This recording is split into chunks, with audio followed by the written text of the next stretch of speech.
மாமனார் வீட்டில் சீதனமாக கொடுத்த இருசக்கர வாகனம் காணாமல் போனதால் மன உளைச்சலுக்கு ஆளான மருமகன். சென்னை தாம்பரம் அடுத்த பழைய பெருங்கலத்தூர் கண்ணகி தெருவில் வசித்து வருபவர் ராஜ்குமார்.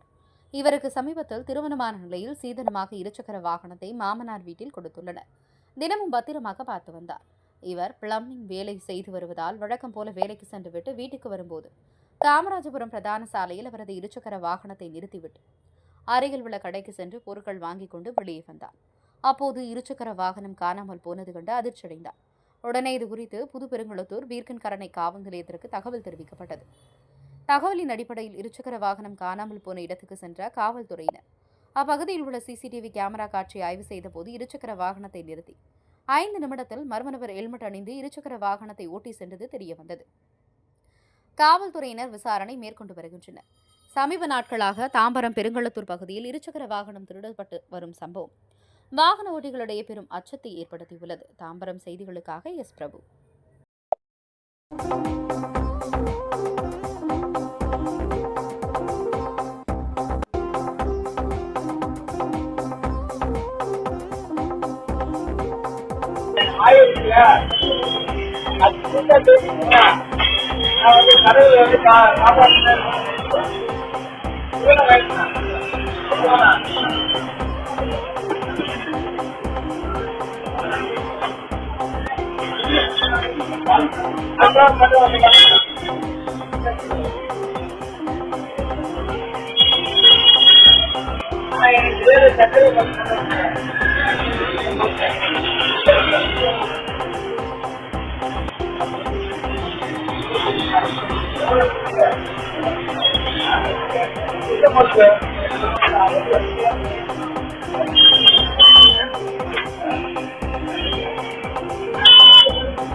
Hey,